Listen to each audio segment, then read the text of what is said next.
Hola a todos y bienvenidos a mi canal de YouTube. Este es el sexto capítulo de esta serie Principios de Python. El día de hoy vamos a revisar el ciclo for, vamos a repasar la función range, vamos a revisar cómo iterar a través de algunos objetos como listas y strings, vamos a revisar la estructura, sintaxis de cómo es un ciclo for y vamos a revisar las palabras reservadas break y continue. Pasemos al editor de texto y empecemos con un repaso de la función range.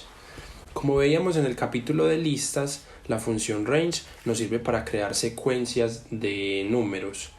Entonces vamos a imprimir, para que la veamos nuevamente, una lista que contenga un rango de números del 0 al 10. Recuerden que el número que yo pongo ahí dentro de la función no está incluido, por lo tanto esto es un rango de números del 0 al 11 sin incluir el 11.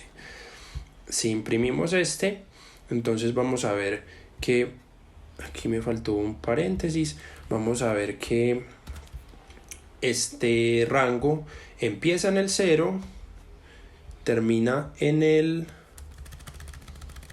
11 sin incluir ese 11. Entonces vamos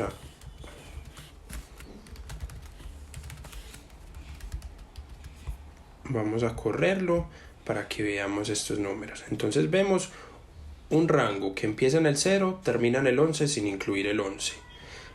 Recordando que si yo deseo modificar este número en el que el rango empieza, lo tengo que adicionar aquí dentro del paréntesis. Si yo quiero, él por defecto siempre va a empezar en 0, pero si yo quiero que empiece en 1, por ejemplo, entonces ponemos 1,11. Entonces está el número en el que empieza, el número en el que termina.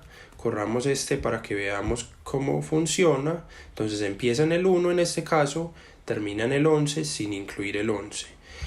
Y un tercer argumento que le puedo poner adicionalmente es cada cuánto se va a mover. Nosotros estamos viendo que este rango que creamos se mueve de 1 en 1. Pero si yo quiero que él avance a pasos diferentes, lo puedo poner aquí como tercer argumento. Podríamos ponerle que vaya de 2 en 2. Entonces ahora será un rango que empieza en 1, termina en 11 sin incluir el 11 y se mueve de 2 en 2. Si revisamos entonces tenemos el número 1, el 3, 5, 7 y 9. Aquí tenemos entonces un pequeño repaso de la función range. Lo único que tenemos que incluir en ella para utilizarla por defecto es el número en el que va a terminar, pero recuerden que si quieren cambiar el número de inicio lo deben poner aquí antes del final, y si quieren cambiar los pasos lo ponen acá como tercer argumento.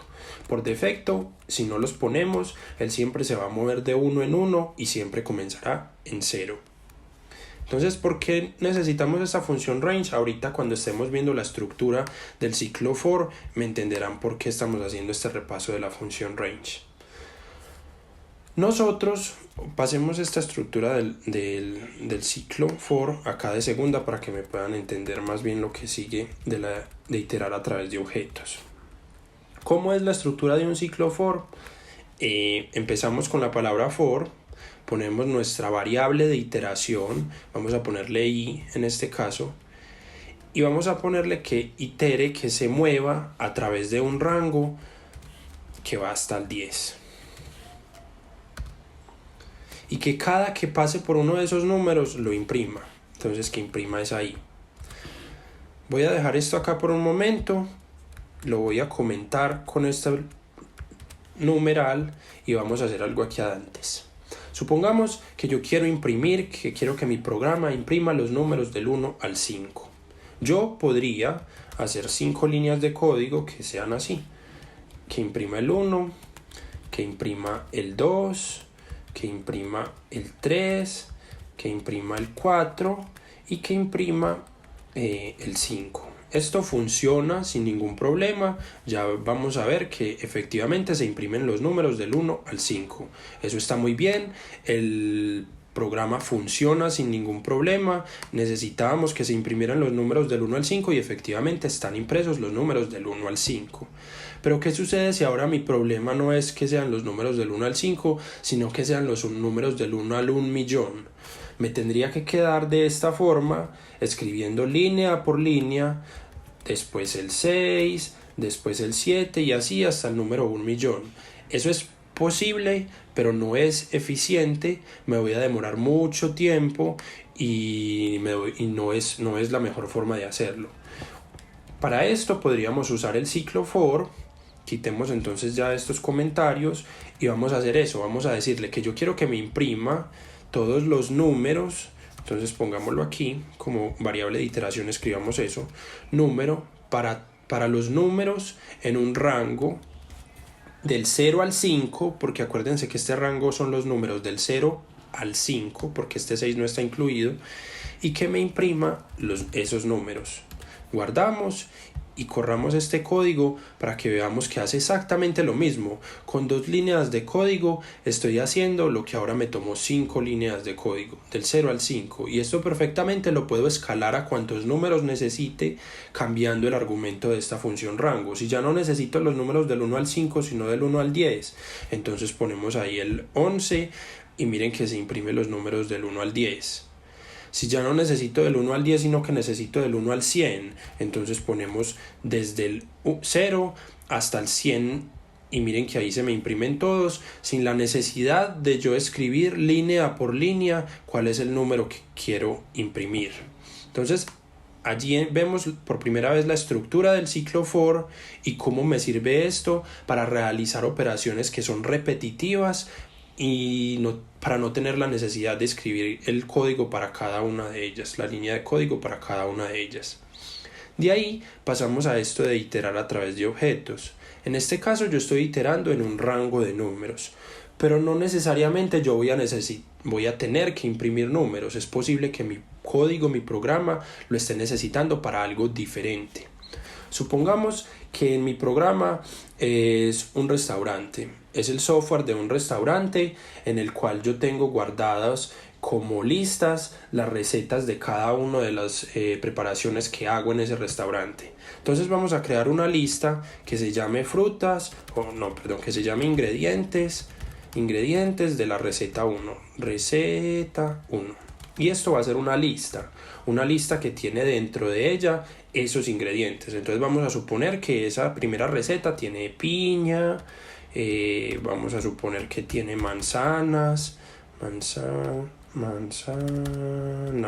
que tiene manzana, vamos a suponer que tiene limón, vamos a suponer que tiene hielo y vamos a suponer que tiene agua y por último que tenga también fresas. Listo. Esa es la lista de mis ingredientes. Esto es un objeto. Las listas son objetos y tienen la particularidad de ser objetos iterables. Quiere decir que así como pasé por cada uno de los números dentro de mi función rango, que la función rango también me crea una lista de objetos iterables, entonces esta lista de ingredientes también es un objeto iterable. Quiere decir que yo puedo pasar por cada uno de ellos y pedirle a mi programa que haga algo con cada uno de esos elementos. En este caso vamos a decirle a nuestro ciclo for que vaya por cada uno de los ingredientes que están dentro de la lista que se llama ingredientes receta 1 y que me imprima esos ingredientes, cada uno de ellos. Entonces vamos a suponer que mi programa es el de un restaurante, que los cocineros necesitan saber para la receta 1 qué ingredientes van a utilizar. Entonces ellos van al programa, solicitan la receta y el programa les imprime estos ingredientes. Corremos el código y miren que ahí está piña, manzana, limón, hielo, agua y fresas. Lo mismo podemos hacer con un string. Si ya esto no es una lista de elementos, sino que es un string que se llama, que por ejemplo este contenido del string restaurante, y yo por alguna razón necesito imprimir cada una de las letras que hay dentro de esta palabra, puedo crear el ciclo for de la misma forma, y como un string también es un objeto iterable, entonces miren que se imprime independientemente cada una de las letras. Ahora bien, ¿qué son estas palabras break y continue? Vamos a suponer que como estábamos diciendo, que mi programa es un restaurante, yo necesito imprimir cada uno de los ingredientes que voy a utilizar en una receta.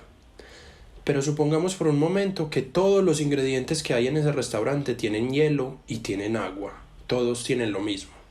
Por lo tanto, yo debo incluir esos elementos dentro de mis listas de receta, pero no hay necesidad de que cada que un cocinero las vaya a realizar yo les esté imprimiendo que tienen hielo y tienen agua, porque ellos ya van a saber que independientemente cuál sea la receta, lleva esos dos elementos. Para eso podría utilizar las palabras break y las palabras continue. Primero revisemos la palabra break. Nosotros tenemos nuestro ciclo for que va por cada uno de los ingredientes en esta lista de ingredientes de la receta 1 y yo le estaba diciendo que me imprimiese esos ingredientes. Pero ahora vamos a utilizar un condicional de los que veíamos en capítulos pasados. Vamos a ver dentro de ese ciclo for que me valide si uno de esos ingredientes es igual a hielo, por ejemplo. Si el ingrediente es igual a hielo, enter, entonces que rompa el ciclo, break, y que se salga del ciclo, ya no necesito nada más. Vamos a ver esto cómo funciona y por qué tal vez para este ejemplo en específico no es la mejor opción. Miremos que él lo imprime, pero miren lo que pasa. Él empieza a revisar el ciclo e imprime piña, manzana y limón. ¿Qué es lo que está haciendo el ciclo for? Él empieza con el primer ingrediente de la lista, que es piña. Revisa si ese ingrediente es igual a hielo. Como no es, se salta esta línea del código y lo imprime. Luego hace lo mismo con manzana y luego hace lo mismo con limón. Cuando llega hielo, entonces él revisa esta condición, ingrediente sí es igual a hielo, por lo tanto ejecuta este break, que quiere decir que él se sale del ciclo. Ahí se termina el programa, no hace nada más.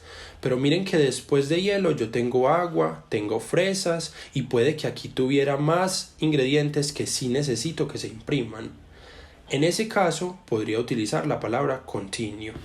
Vamos a dejar el programa tal cual, el for tal cual está escrito, pero vamos a ponerle aquí que si ingredientes es igual a hielo, y vamos a utilizar uno de esos expresiones lógicas que veíamos en el capítulo pasado, o que si ingredientes es igual a agua.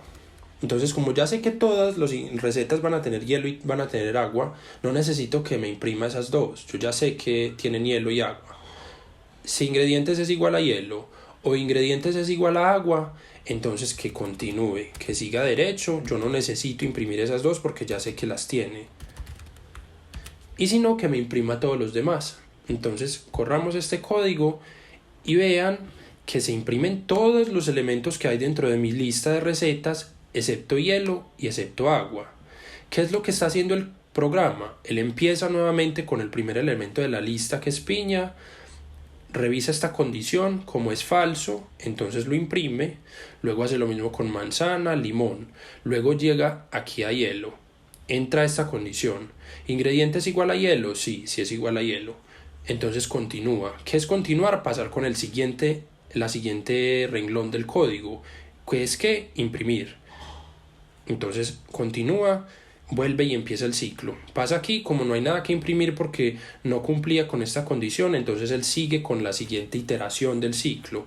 ¿Cuál es la siguiente iteración? Pues que ingrediente sea igual a agua. Él ingresa acá, esto también es verdadero, entonces continúa con la siguiente iteración del ciclo, que ahora es fresas. Fresas no cumple esta condición, por lo tanto se imprime. Entonces miren que imprime todo, excepto hielo y excepto agua. Así utilizamos break y continue dentro de ciclos for. De esta forma, entonces revisamos nuevamente la función range, la estructura del ciclo for, iteración a través de listas y a través de strings, la palabra break y la palabra continue. De esa forma terminamos el 6º capítulo de esta serie Principios de Python. Espero que les haya gustado mucho y nos vemos en una semana con un siguiente capítulo. Chao.